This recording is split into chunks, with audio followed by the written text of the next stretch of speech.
Kuya Dondo, sabi mo kanina, this has been brewing for quite some time. Paano ito nagsimula? Well, actually, matagal na nag-uusap kami ni Eric na gusto namin magkatrabaho si Coco. Okay. Tapos, nagkikita-kita sila in some gatherings, di ba, na pagkwento. So happened yung first year ng mom ko na anniversary, ng death anniversary niya. After the mass, kita ko si Lea Calimerin. Okay. Diba? Sabi ko, Lea, baka naman pwedeng init mo na. Kasi before that, siya sabi ni Eric, ba't parang yung industry doon di pareho pag nawala na si Mother Lady? Diba? During that time. So, tama-tama, siguro after the mass, nakita ko si Lea. Sabi ko, Lea, pakiset naman kay Coco. Gusto namin talaga makatrabaho si Coco.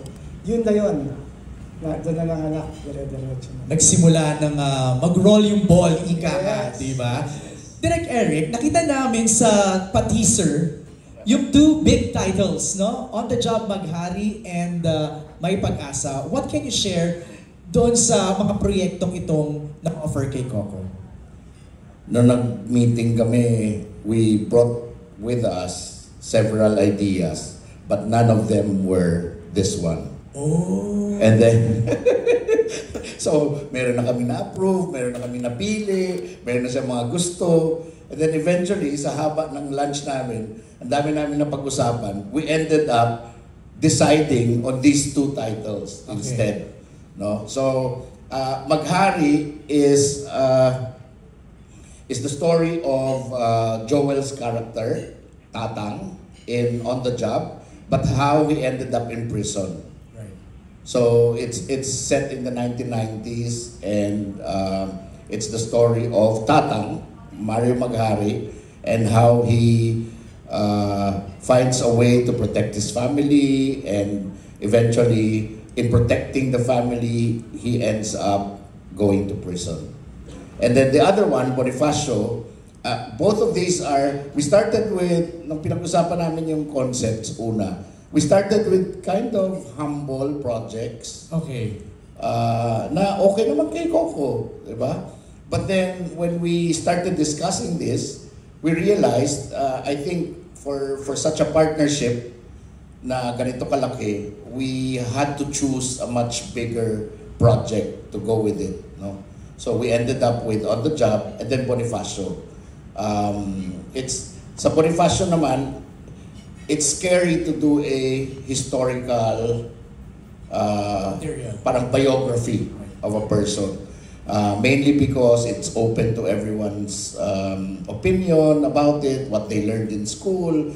Historians would also have their ways of telling the story.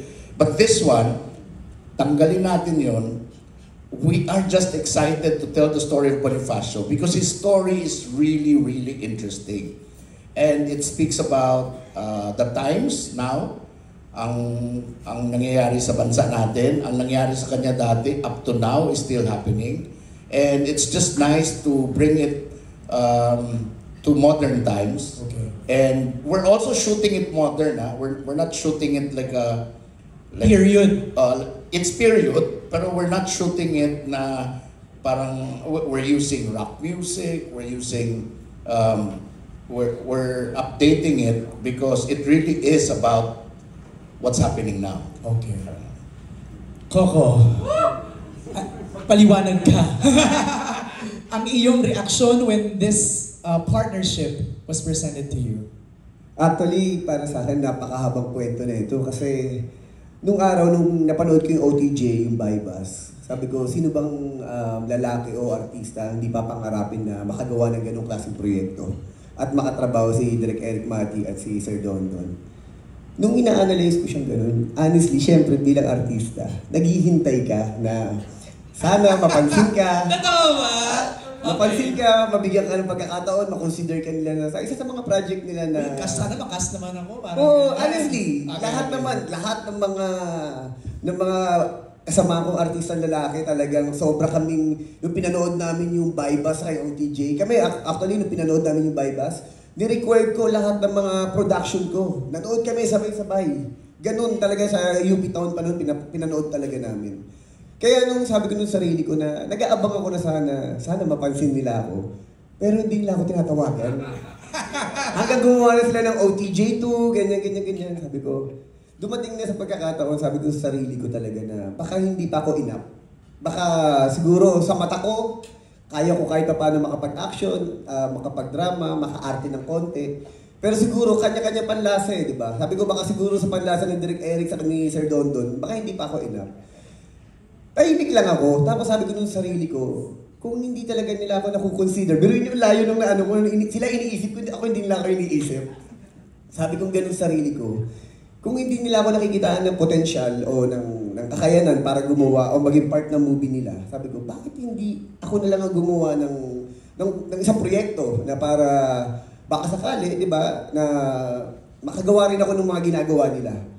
Pero dahil sobrang busy ko sa Batang Quiapo, kumbaga parang dire-diretso lang, trabaho. And then isang araw nga, kinukwento kanina ni Sir Donton, sinabi sa akin ni Ate Leia, producer ko, sabi niya, gusto ko daw makausap ni Sir Dondon sa ni Direk Eric. Baka daw pwede kayo makapag-lunch o whatever. Kinilabutan na ako noon. Kasi siyempre, honestly, hindi ko sinasabi, ang tagal kong hinintay to. Ang tagal kong pinangarap na makatrabaho sila. And then after that, sabi ko, sige. Sabi ko, kahit sobrang busy ko talagang ginawan ko ng time. Kaya may creative ako noon eh. Sabi ko, pwede ba mga 11 a.m. or 10 a.m. or 11 a.m. Punta agad ako doon. Dumating kami, una kami dumating, dumating si Sir Dondon. Wala pa si Direk Eric. Sabi kong ganun, kukwentuhan kami ganun. Kinuwento ko sa kanya, inamin ko. Sabi ko, alam mo, Sir Don, aminin ko sa inyo. Ang tagal ko nang hinihintay na sana makonsider nyo ako sa mga projects na mga ginagawa nyo. Kasi, syempre, sabi ko nga, hindi lang sa Pilipinas hanggang sa buong mundo, talagang alam mo yung na-appreciate ng mga tao yung ginagawa nating mga Pilipino. Kasi napakahusay at napaka-talented talaga ng mga Pilipino. At pinagdaanan ko rin yan before, nung nasa indie films pa ako. Tapos ngayon na, nandito na ako sa mundo ng teleserye, ng action, syempre nangangarap ka na makagawa rin ng isang pelikula na alam mo mapagmamalaki mo. And then, nung ikukwento kami ni Sir Dondon, may mga projects silang gustong i-pitch sa akin na iba. At nakinig naman ako. Kwentuhan lang kami, nakinig ako ganun. Honestly, ang gaganda ng project na pinipitch nila sa akin. Pero habang nagkukwentuhan kami, sinabi ko sa kanya talaga, tinuwento ko sa kanya yung ano. Sabi ko, alam mo, Sir Don, yung totoo, sabi ko, naghihintay akong tawagan niyo ako eh. Kasi sabi ko gano'n, sabi ko, sobra akong fan ng OTJ sa kanang Baybas. Kinuwento ko sa kanila lahat ng ano. Habang nagkukwento ko, nakikitaan niya ng, may project kami. May OTJ kaming gagawin eh. And then siguro kapag nagkukwento ko, nakikita sa akin ni Sir Dondon na, pwede siya. Pwede siya doon sa concept namin. Kwento. Then after that, kung ano na napagkwentuhan namin, sabi ko, alam niyo po, fan din ako ng Mineral Luna, ng mga ginagawa natin ganyan. Sabi ko, nakaka-proud kasi kaya na natin gumawa ng mga ganun eh. Yung pala may project din sila ng Bonifacio. Pumapasok lahat ng mga napagkukwentuhan namin. And then after that, dumating si Direk Eric na pagkwentuhan lahat ng ano, tapos nag-present sila ng project. Pero, mas umangat yung concept nila ng OTJ sa Bonifacio. Siguro dahil sa itsura ko, sa kakayanan ko, sa bilang ako na batang kalye, di ba? Yung normal na tao, normal na Pilipino, mas sumuswak sa akin yung mga character ng sa OTJ ni Mari Maghari sa kanung si Bonifacio. And then after that yun na po. Nag-flow na parang every week, nagmi-meeting kami, nagki-creative. Tapos matagal na po to. Matagal na po yung meetings namin.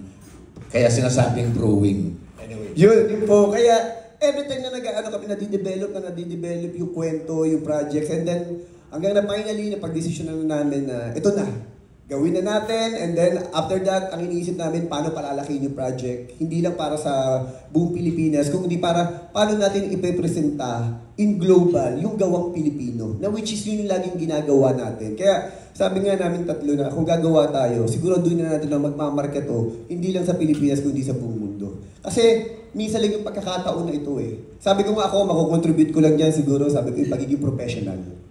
Kasi every time na nag-meeting kami, talagang sinusubukan ko na parang kahit sa production ko na may ambag yung kung paano yung pagiging maayos at mabuting trabador o tagasunod o bilang artista. And then sabi ko nga, sa sobrang tiwala ko kay Direk Eric at Sir Dondon, sabi ko, sila na bahala doon sa film. Hanggat maaari, nakailikod lang ako ganun kasi gusto kong matuto sa kanila.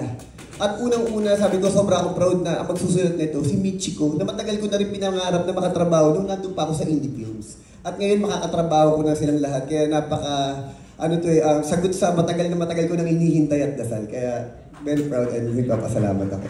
May hints na bago pa kami mag-meeting, may hints na mangyayari talaga to. Kasi hiniram ko yung isang artista ni Coco, yung abogado niya. Si Attorney Ray. Si Attorney Ray. Tapos, pagdating niya sa set ko, sabi niya, pinapasabi pala ni Coco, ginamit mo daw akong artista, pero ba't siya daw hindi mo ino-offera? Actually, Sabi ko, darating din tayo dyan. sabi ko, direct ito kwento niyan. Nung tinawagan na hinihiram nila yung isang artista ko, kasi totoo, kumpare ko yun sa attorney ko. Nagulat ako. Kinukuha siya ni Direk Eric Mati. Sabi ko, pare, alam mo, sabi ko, sa totoo lang napakaswerte mo. Ako pangarap ko lang sila makatrabaho. Samantalang ikaw kinukuha nila, dinaig mo pa ako. Alam mo yung ganun yung ano ko sa ano. Kaya nakakatuwa, and then after that na mangyayari rin pala ito. Parang ganun. Pero Kuya Don, naghihintayan lang pala kayo.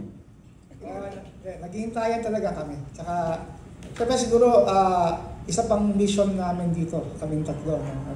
Nag-uusap-usap kami. Since nandito na rin tayong lahat, parang tayo naman ng mga partners talaga sa industry na to. Siyempre, mga friends natin from the media. At siyempre, mga friends namin sa cinema. Nandito mula SM, Ayala, Robinsons, mga Fasi, Cinema, sa Cinema 2000, I hope walang mamiss, Fisher Mall. Diba? Nandito sila lahat siyempre it's a partnership. Hindi lang namin tatlo. Partnership natin tong lahat. Diba? Para ito na yung ambag natin na sana lalong lumakas ang industry natin, lalo sa cinema. Diba? Kasi syempre para sa amin tatlo, mahalaga ang cinema. Diba? Like for me, lalo na sa akin, sa personal kong dito ako ni-raise dito akong pinanganak. Diba? Mula kay mother, kay father, diba? I mean, dyan na ako lumaki. So talagang, syempre, for the next generations, parang siguro instrumento lang tayong lahat ngayon para gamitin tayo sa mga future generations, diba? Ang daming gustong pumasok sa pelikula, kaya hindi natin pwedeng pabayaan yan. Diba? Mahal natin ang cinema. Mabuhay ang cinema.